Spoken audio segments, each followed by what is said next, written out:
Hi everyone. आज जिस topic पे मैं बात करूँगा वो है सीवी। बहुत से लोगों का क्वेश्चन था और बहुत से लोगों ने मुझसे डिमांड की कि काइंडली जो सीवी है उस पर कोई वीडियो बनाई जाए और बताया जाए कि जो सीवी है उसका फॉर्मेट क्या होता है और एक स्टैंडर्ड जो इंटरनेशनल स्टैंडर्ड सीवी क्या होती है। तो उसके लिए बहुत से लोगों ने मुझसे रिक्वेस्ट की, तो आज उसके लिए मैं वीडियो बनाने जा रहा हूँ। तो इस वीडियो में आपको बताऊंगा कि जो एक जनरल टाइप सीवी क्या होती है, एक इंटरनेशनल स्टैंडर्ड सीवी क्या होती है। तो सबसे पहले इस वीडियो में मैं आज आपको जनरल सीवी के बारे में बताऊंगा। अगर आपको इंटरनेशनल सीवी के बारे में देखना है तो मैं ये डिस्क्रिप्शन में नीचे लिंक दे दूंगा, तो आप उस पर क्लिक करके वीडियो देख सकते हैं। और सबसे पहले मैं आपको ये एक सैम्पल दिखाऊंगा।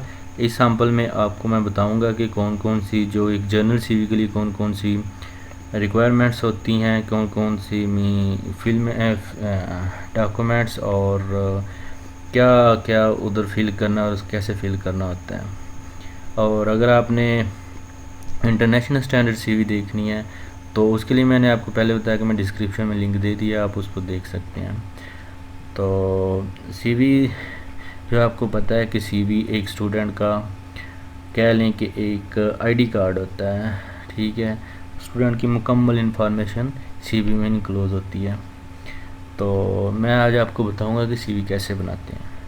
तो ये देखें, एक मेरे पास एक सैम्पल है। इस सैम्पल के बाद मैं आपको एक फील्ड सैम्पल दिखाऊंगा जिसमें एज ए एग्ज़ाम्पल जिसमें भी कंप्लीट सीवी बनी हुई है।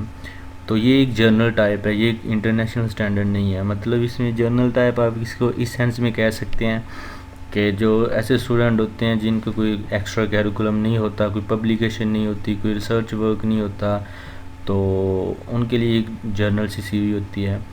तो अगर आपने इंटरनेशनल स्टैंडर्ड देखनी है, अगर आपका कोई रिसर्च वर्क है, कोई पब्लिकेशन है, या फिर कोई इंटर्नशिप प्रोजेक्ट्स हैं, या फिर वैसे आपका एक्स्ट्रा कैरिकुलम एक्टिविटीज़ हैं, तो उन सब के लिए आप इंटरनेशनल स्टैंडर्ड सीवी बनाएं। तो इसका जो है डाउनलोड लिंक वो भी मैं नीचे डिस्क्रिप्शन में दे दूंगा, तो आप उस पर क्लिक करके ये जनरल सीवी का फॉर्मेट जो है वो आप डाउनलोड कर सकते हैं। और उसके बाद आप उसको जैसे ये मैं अभी डिटेल बता रहा हूँ उसी डिटेल के साथ आप उसको फिल कर सकते हैं। तो इसके बाद जो अभी मैं ये सैम्पल दिखा रहा हूँ, इसके बाद मैं आपको एज अ फील्ड सैम्पल दिखाऊंगा कि एक स्टूडेंट या फिर एक जो पर्सन है उसने कैसे सीवी फिल करनी है और उसने कैसे की हुई है। तो चलिए स्टार्ट करते हैं। जैसे कि ऊपर टाइटल दिया हुआ है कैरिकुलम वाइटे। तो सबसे पहले जो सीवी होती है उसमें आपने अपनी पर्सनल इन्फॉर्मेशन देती है। पर्सनल इन्फॉर्मेशन मीन्स अपना नेम, अपना first name, last name, date of birth, nationality, contact number, WhatsApp, email address, such kind of things आपको पर्सनल इन्फॉर्मेशन में देनी होती हैं। तो उसके बाद जो एकेडमिक बैकग्राउंड होता है उसमें आपको क्या करना होता है कि आपने अपनी क्वालिफ़िकेशन देनी होती है। जैसे अभी आप लेट्स सपोज अगर मास्टर में हैं तो इधर मास्टर लिख दे पहले ब्लॉक में, ये दूसरे ब्लॉक में आप इंटर लिख दें, तीसरे ब्लॉक में आप लिख लें मैट्रिक लिख लें, इधर आप ईयर लिख लें, इधर बोर्ड यूनिवर्सिटी जो भी है, सॉरी इधर आप क्वालिफ़िकेशन लिखें, और उसके बाद इधर आप अपना बोर्ड यूनिवर्सिटी जो भी है वो लिख दें। उसके बाद इधर बॉक्स में अपना ईयर लिखें। लेट्स सपोज अगर आपने 2016 में या 17 में की हुई है मास्टर, तो इधर अपना ईयर लिख दें। और इधर अब अगर आपका एनुअल सिस्टम है तो आप अपने मार्क्स लिख दें।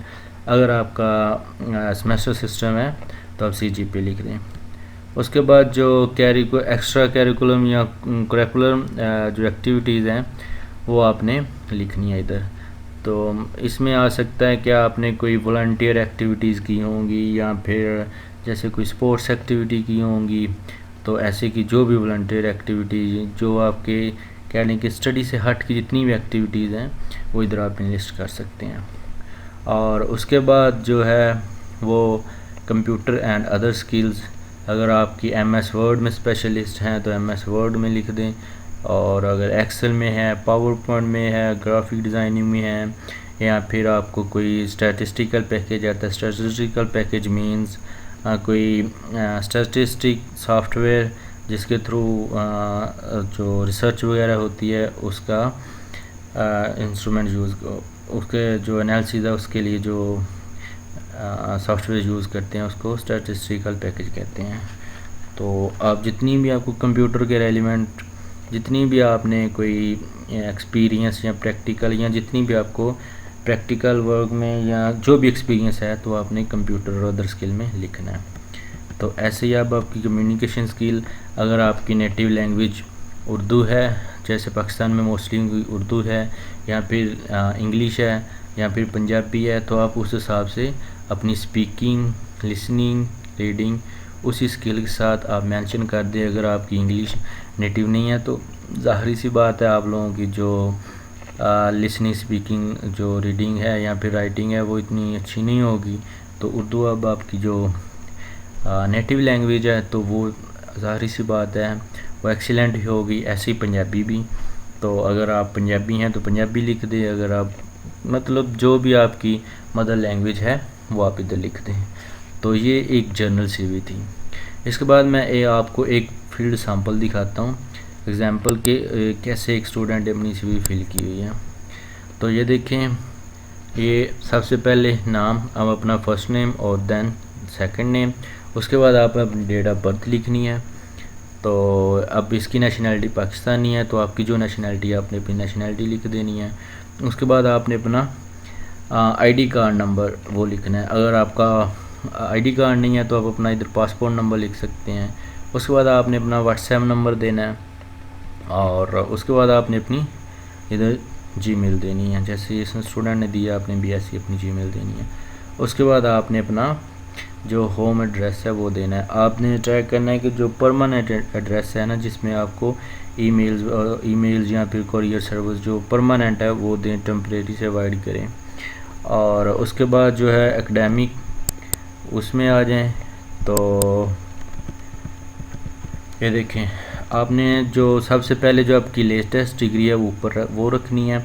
उसके बाद जो उसके बाद है और मतलब सीक्वेंस वाइज जैसे जैसे आप एजुकेशन हासिल कर रहे हैं वैसे वैसे आपने उसको स्टेप वाइज देना है। तो सबसे पहले आपने लेटेस्ट डिग्री रखनी है। तो जैसे ये बीएससी ऑनर है, एग्री साइंस में है, तो ये यूनिवर्सिटी ऑफ एग्रीकल्चर फैसलाबाद से है। तो इसने 2017 में था, तो इसका अभी जो इसने सीवी बनाई 2017 में बनाई, तो अभी ये कंटिन्यू है। तो इसने अपने मार्क्स और सीजीपीए नहीं लिखी। उसके बाद ये इंटर, ऐसे ही इंटर में उसने मेडिकल का स्टूडेंट है तो उसने बताया इंटरमीडिएट एफएससी मेडिकल 2 इयर्स। ऐसे ही उसका जो बोर्ड था वो अपना उसने बोर्ड लिख दिया है, तो उसने आगे अपना ईयर लिख दिया और उसके बाद अपने मार्क्स लिखे हैं। मार्क्स में उसने अपनी फर्स्ट डिवीज़न लिखी है, लेकिन आपने अपने मार्क्स लिखने हैं। मार्क्स अगर आप परसेंटेज में लिख दें तो वेल एंड गुड है। उसके बाद मैट्रिकुलेशन जो है वो 2 इयर्स है, वो उसने अपना बोर्ड लिख दिया, उसके आगे अपना ईयर लिख दिया है, किस ईयर में उसने पास किया, और उसके बाद उसने अपने मार्क्स लिख दिए हैं। तो उसके बाद जो एक्स्ट्रा करिकुलम एक्टिविटीज़ हैं, अब ये जैसे मेंबर था जो करिकुलर एक्टिविटीज़ हैं, तो इसमें मेंबर था रोट्रैक्ट क्लब का यूएफ। तो ऐसे ये माइक्रोसॉफ्ट ऑफिस वर्ड स्पेशलिस्ट था और इसने 2010 में सर्टिफिकेट हासिल किया था। तो ऐसे ही जिसमें जिस वर्क में आपने एक्स्ट्रा करिकुलम एक्टिविटीज़ में पार्टिसिपेट किया है आपने लिखते जाना है। सबसे पहले आपने क्या करना है कि जो है अगर आप किसी ऑर्गेनाइजेशन के मेंबर रहे हैं तो आपने पहले अपना बताना है कि मैं फ़लाँ डेजिग्नेशन में था, उसके बाद बताना कि ये फ़लाँ क्लब में था, उसके बाद अपना ईयर लिख देना है। ऐसे ही अगर आपने कोई डिप्लोमा वगैरह या फिर कोई क्या लेके वॉलंटियर एक्टिविटी की है तो उसमें आपको सर्टिफिकेट मिला है, तो सबसे पहले आपने उस सर्टिफिकेट का टाइटल देना है। फिर उसके बाद आपने वो बताना है कि वो उसमें स्पेशलिस्ट किस बेस पे आपको मिला है, और उसके बाद जो है आपने बताना है कि वो किसके थ्रू ऑर्गेनाइज़ किया गया था, और उसके बाद लास्ट पे आपने अपना ईयर लिख देना है या फिर डेट लिख देनी है जिस डेट को आपको मिला था। तो ऐसे ही आपने सीक्वेंस वाइज जितने भी आपके पास सर्टिफिकेट्स हैं या फिर आपने जिस इवेंट में पार्टिसिपेशन किया तो उसको इसी सीक्वेंस से फिल करते जाना है और कंप्लीट करना है। उसके बाद ये कंप्यूटर स्किल्स जैसे मैं आपको पहले बता चुका हूँ कि इसकी जो MS वर्ड थी और MS एक्सेल थी, हाँ प्रेजेंटेशन मींस पावर पॉइंट थी और ग्राफिक डिज़ाइनिंग थी। और आपने जो आपकी अपनी स्किल्स हैं वो लिखनी है और ऐसे ही आपने जो अपनी कम्युनिकेशन स्किल है वो लिखनी है। तो उम्मीद है कि आप लोगों को एक जर्नल CV का फॉर्मेट और उसको कैसे फिल करना है आपको समझ लग चुकी होगी। तो इसका जो है वो लिंक, डाउनलोड लिंक मैं आपको नीचे डिस्क्रिप्शन में दे देता हूँ, तो आप उधर जाके क्लिक करके इसको डाउनलोड कर सकते हैं। तो थैंक यू फॉर वाचिंग। अगर आपको ये वीडियो अच्छी लगे तो आप मेरा चैनल सब्सक्राइब करें और प्लीज़ लाइक करें।